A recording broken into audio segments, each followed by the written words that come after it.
we driving? This is a Volkswagen Tiguan R, and it's notable for a few reasons. One, it's the first time they've done the full R treatment on a Tiguan, so you can always get a R line kit on a Tiguan, and obviously Tiguan's a big seller for Volkswagen. So what happened is sales of SUVs globally have reached a point where I think they're more than half of all sales are SUVs, and in a lot of markets, including ours, GTI and Golf R are hugely popular.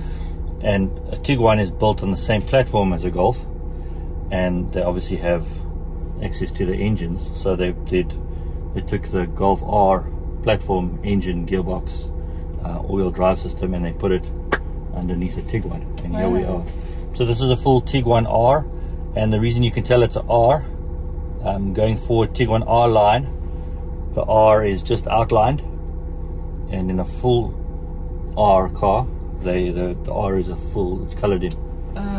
Interesting, eh? That's clever. Yeah. So what are the pros? Well, the pros are that they've done a remarkable job. I mean, Tiguan is obviously an SUV, so it's raised, it's got ground clearance and you sit taller, but actually the Tiguan R still feels pretty nimble. You can chuck it around a bit. The motor's lovely. It's a 2-liter turbo. It's got 235 kilowatts, so it's not slow, and yet you can drive it. We've just done the school run in it, and you can drive it normally. So I'm in comfort mode. I actually asked you now, has it got power, because you haven't yet. Yeah, we haven't really done anything with it yet, but watch the space. And then it rides really well. So this one's got optional 21-inch wheels on it, so that should really it shouldn't ride this good. It comes as standard with 20-inch wheels. Yeah. Wanted what I was so cushy. Yeah, and it comes beautifully spec'd. The interior gets some nice blue detailing. You keep commenting how comfortable your seat is. I must say, kudos to Volkswagen. I don't think any of the Volkswagens we've driven have had uncomfortable seats, and it's very easy to make uncomfortable seats. Just the bolstering is too tight or the cushion is too narrow. Volkswagen seats, even in a Polo Vivo, are impressive. They're comfortable. So another thing, so it's got a R button on the steering wheel, which gives you one-touch access to race mode. And assuming this chimney doesn't get in my way, this is one of my favorite corners.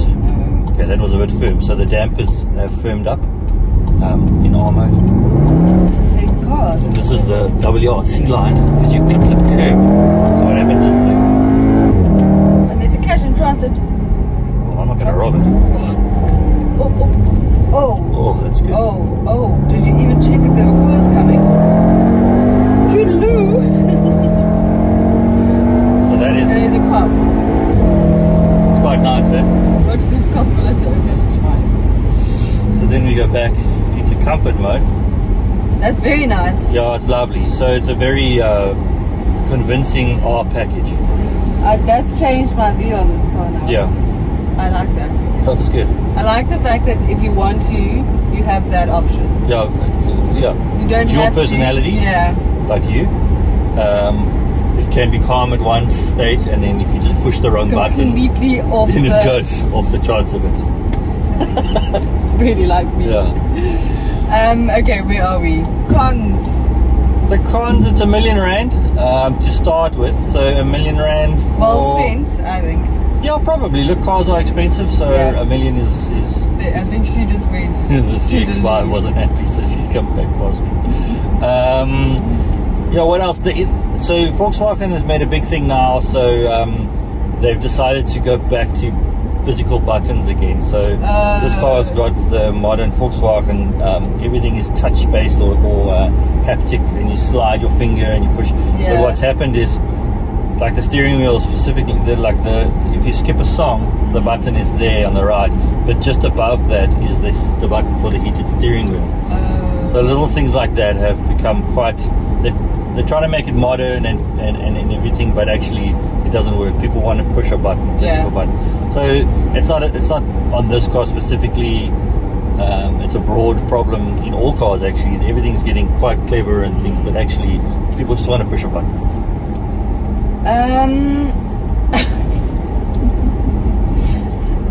Going back to pros, I find the infotainment quite easy to manage. Yeah, it's lovely touchscreen. Compared to some other cars which are a bit tricky. So beyond competitors. The competitors are tricky because an Audi Q3 RS or RS Q3 is about 200,000 Rand more expensive than this. That comes with a 5-cylinder motor, so that's a really nice characterful motor. But 200,000 Rand is a fairly big jump, I think. Yeah. And other than that, you're looking at a BMW X2M. I think it's a 40i or it's a 35. But anyway, the top spec X2, which is a lot smaller than this.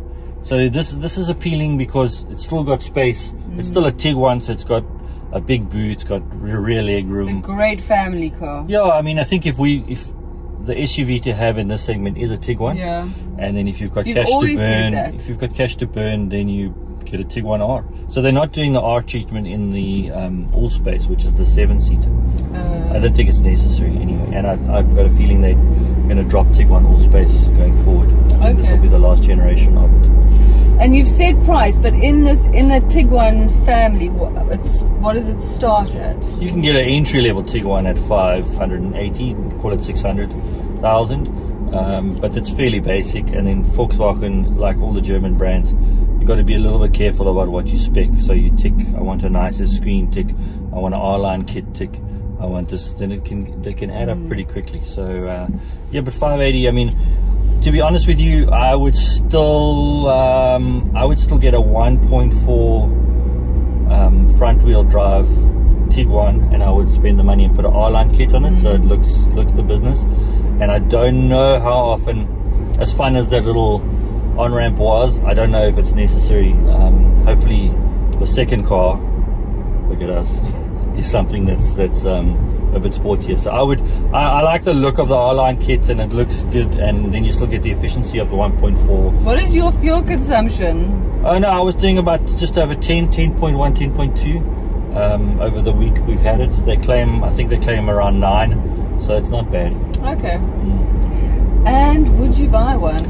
No, like I said, for my Tiguan, for my family car, I would have the 1.4 with the R-line kit, so it looks good. And then I mean, I wouldn't have a Golf R either. I would have a GTI over R, but that's another conversation. Golf R isn't in the country yet, it's only coming. So they've launched Tiguan R before Golf R, a lot to do with.